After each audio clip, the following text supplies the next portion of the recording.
अगर मुख्यमंत्री जी एक बार और कहता हूँ कि अगर इंसाफ ना दिला पाओ ना उस बेटी का, तो इन चूड़ियों को पहन लेना और इन चूड़ियों को पहनकर कहीं जाके अपने मुंह को छिपा लेना। मुख्यमंत्री को कहूंगा, उत्तर प्रदेश के मुख्यमंत्री योगी आदित्यनाथ जी, ये चूड़ियां पहन के बैठ जाइए और आपको कहीं से सूट सलवार और साड़ी मिल जाए तो वो सूट सलवार साड़ी पहन के हाथों में ये चूड़ियां पहनकर घर के अंदर छुप कर बैठ जाइए कोने में, क्योंकि आप जैसा मुख्यमंत्री जो देश की हिफाजत नहीं कर सकता वो मुख्यमंत्री कहलाने के लायक नहीं है, योगी नहीं हो सकता। क्योंकि राम को मानने वाले लोग लंका तक कूच कर रावण का विनाश कर देते हैं, और ऐसे राम मंदिर को बनाने से क्या फायदा जिस देश की सीता सुरक्षित और महफूज ना हो।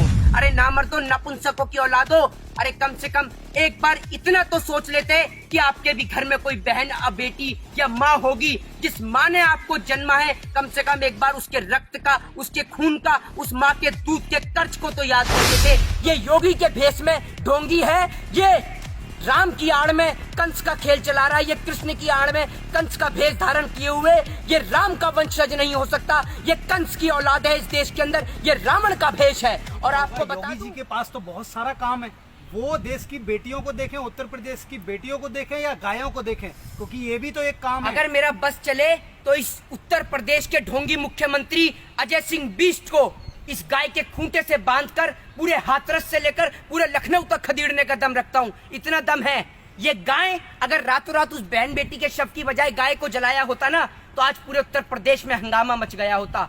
आज आप देखिए, रातों रात उस बेटी के शव को जला दिया जाता है, और देश का दुर्भाग्य है ये कि देश के अंदर तलाक एक साल में भले ही 12 होते हैं, लेकिन बलात्कार हर 12 मिनट पे, हर 10 मिनट पे एक होता है। लेकिन हमारे देश का दुर्भाग्य है कि हमारे देश के मुल्क के लोगों को 3 तलाक के ऊपर कानून चाहिए, लेकिन रेप और बलात्कार के ऊपर कोई कानून नहीं चाहिए। शिखर धवन की उंगली में चोट आ जाने पर यह देश का प्रधानमंत्री उसे संवेदना व्यक्त करता है, और देश की फूल जैसी बच्ची के बलात्कार को लेकर इससे एक ट्वीट नहीं किया जाता है। कुवैत का शासक मर जाने पर यही प्रधानमंत्री नरेंद्र मोदी उसको ट्वीट करके संवेदना व्यक्त करता है। बहन बेटी के साथ बलात्कार हो जाने पर इसके हलक में ना जाने कौन सा फेविकॉल अटक जाता है कि इसकी हलक से आवाज नहीं निकलती। ये योगी के भेष में ढोंगी है, ये राम की आड़ में कंस का खेल चला रहा है, ये कृष्ण की आड़ में कंस का भेष धारण किए हुए ये राम का वंशज नहीं हो सकता, ये कंस की औलाद है इस देश के अंदर, ये रावण का भेष है। और आपको बता दूं कि रावण तो वो था जिसने पराई स्त्री को हाथ नहीं लगाया था, लेकिन ये कंस का अवतार है। अरे बहन बेटी की हिफाजत के खातिर तो राजा महाराजाओं के समय में भी 7 समुंदर लांग दिए जाते थे और इन जैसे पापियों का, दुष्टों का विनाश कर दिया जाता था। और आज 21वीं सदी के अंदर भी इस जैसा मुख्यमंत्री इस देश के नाम पे धब्बा है। अगर मुख्यमंत्री जी एक बार और कहता हूं कि अगर इंसाफ ना दिला पाओ ना उस बेटी का, तो इन चूड़ियों को पहन लेना और इन चूड़ियों को पहनकर कहीं जाके अपने मुंह को छिपा लेना, यही आपके लिए सबसे बेहतर और सबसे अच्छा उपाय होगा देश की जनता से बचने का। क्योंकि अब जनता से छिपने का और उनसे मुंह छिपाने का आपके लिए कोई रास्ता नहीं बचा। फिर से बेटी बर्बाद ना होती कोई बात, उन्हें कोई ऐसी याद होती कोई, वो समझते फिर से औलादों के दर्द, वो समझते फिर से औलादों के दर्द को, काश उनके भी घर कोई औलाद होती। अब कहना चाहूंगा कि अपनी फूल जैसी बच्चियों की हिफाजत खुद कीजिए, क्योंकि जो सरकार चलाने वाले हैं वो खुद बेऔलाद हैं। आज शायद मैं अपनी भाषा का, अपनी मर्यादा का थोड़ा सा पालन ना कर पाऊं, आज शायद भाषा की वाणी को भी मैं क्रॉस कर जाऊं, तो उसका कारण यह है कि देश के अंदर इतनी बड़ी घटना घट गई है। अरे नामर्दो, हिजड़ो, नपुंसकों की औलादो, कम से कम अब तो थोड़ी सी शर्म कर लो। और सबसे बड़ा नापुंसक वो नहीं होता जो एक बच्चे को जन्म ना दे सके, सबसे बड़ा नापुंसक आज देश के अंदर वो है जो इतनी बड़ी घटना हो जाने के बाद भी इसके अंदर जाति और धर्म को ढूंढ रहा है, अभी भी इसके अंदर हिंदू और मुस्लिम के एंगल को तराश रहा है। अरे नामर्दो, नपुंसकों की औलादो, अरे कम से कम एक बार इतना तो सोच लेते कि आपके भी घर में कोई बहन या बेटी या माँ होगी, जिस माँ ने आपको जन्मा है, कम से कम एक बार उसके रक्त का, उसके खून का, उस माँ के दूध के कर्ज को तो याद कर लेते, जो आपने दूसरी बहन के साथ में, बेटी के साथ में इतना बड़ा कांड, इतना बड़ा जुर्म कर दिया। अरे वो बेटी तड़प रही थी, रो रही थी, उसकी आंखों से वो चीख निकल रही थी, उसकी जीभ तक आपने काट दी, जीभ उसकी कटी और गूंगी पूरी देश की सरकार हो गई, बहरा देश का मुख्यमंत्री हो गया। नहीं मान सकता कि ये जो मुख्यमंत्री उत्तर प्रदेश में बैठा है ये योगी है, नहीं मान सकता ये भगवान श्री राम की विचारधारा का व्यक्ति है,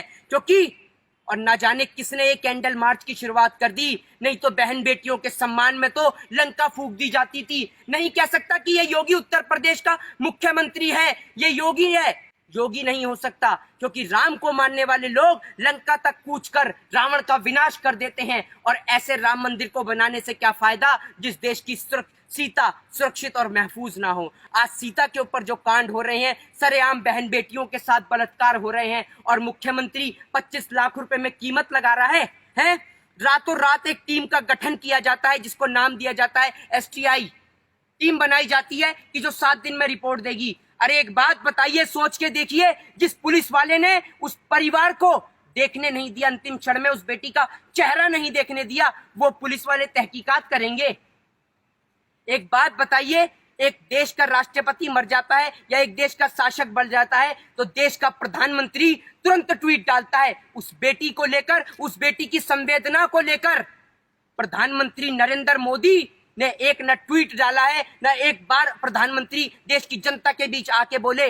देश का मुख्यमंत्री नहीं बोला, उत्तर प्रदेश का मुख्यमंत्री, ये योगी, कि मेरे को संवेदना है उस बेटी के लिए, मुझे दर्द है। कहां से बोलेगा? क्योंकि इनके घर में, खुद के घर में इनके बेटियां नहीं है, ये खुद बेऔलाद हैं। सरकार चलाने वाले ये बेऔलाद हैं। और आज मुख्यमंत्री को कहूंगा, उत्तर प्रदेश के मुख्यमंत्री योगी आदित्यनाथ जी, ये चूड़ियां पहन के बैठ जाइए, और आपको कहीं से सूट सलवार और साड़ी मिल जाए तो वो सूट सलवार साड़ी पहन के हाथों में ये चूड़ियां पहनकर घर के अंदर छुप कर बैठ जाइए कोने में। क्योंकि आप जैसा मुख्यमंत्री जो देश की हिफाजत नहीं कर सकता, वो मुख्यमंत्री कहलाने के लायक नहीं है। और आप जैसे लोग कभी श्री राम के वंशज नहीं हो सकते, क्योंकि श्री राम वो थे जिन्होंने प्रजा के खातिर अपनी गर्भवती पत्नी को त्याग दिया था। आप तो इतने निकम्मे नाकारा हो कि 25 लाख रुपए कीमत लगा रहे हो उस बेटी के दर्द की। आप जैसे लोग धब्बा हो, आप जैसे लोगों पे थूकता हूं मैं। और अर्नब गोस्वामी जैसे दलाल लोगों कि तुम आज दिखा रहे हो वो कंगना को लेकर, सुशांत को लेकर और ड्रग्स को लेकर, तो इतनी तो शर्म कर लो। उस बेटी की मां तड़प रही है सड़क पर, एक बार आकर तो पूछ लो कि मां तेरे साथ क्या घटना हुई है, तेरी बेटी के साथ क्या हुआ। कम से कम इंसाफ के लिए आवाज तो उठा लो, वरना ऐसे चैनलों को बंद करके बैठ जा। अगर हम जैसे लोगों का बस चलता है ना, तो ऐसे बलात्कार करने वाले लोगों को बीच चौराहे पे गोली मार दी जाती। आज एक बात बताइए, आज कहना चाहता हूं बाबा साहब भीमराव अंबेडकर से भी, कि काश आपने देश के संविधान के अंदर एक ऐसा प्रावधान बनाया होता कि बलात्कार करने वाले आरोपियों के लिए ना कोई कोर्ट होता, ना कोई जज होता, ना कोई पुलिस होती, ना कोई CBI होती, ना कोई ED होती। सिर्फ एक ही सजा होती, वो होती बीच चौराहे पे गर्दन सर से अलग कर दी जाए, धड़ से अलग कर दिया जाए सर को। ये सजा होनी चाहिए थी। आज एक घटना के बाद दूसरी घटना, दूसरी घटना के बाद तीसरी घटना। कहते हैं ना, बेटी बचाओ बेटी पढ़ाओ, आज उसका विपरीत है।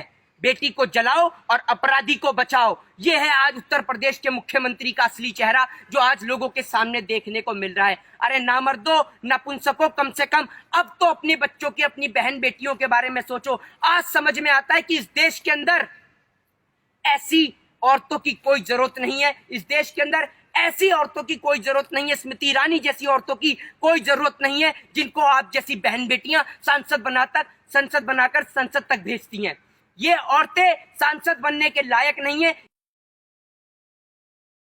कि एक महिला होकर एक बेटी के दर्द के लिए आवाज नहीं उठा रही। अगर आज स्मृति ईरानी जी, अगर आपके अंदर इतनी सी भी इंसानियत बाकी है तो आज बैठो संसद के बाहर धरने पर, निकलो अपने घर और मकानों से और इन बेशरम बेहया इन बलात्कारियों को फांसी की सजा की मांग करो।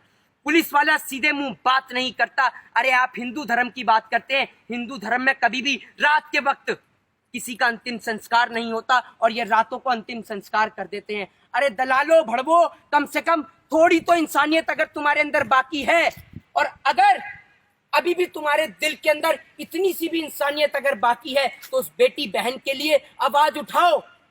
क्या उत्तर प्रदेश का यही मुख्यमंत्री योगी आदित्यनाथ जब भी यही कहता, अगर ये बलात्कार किसी नेता की बेटी के साथ होता तो क्या मुख्यमंत्री ये कहता कि मैं 25 लाख दूंगा?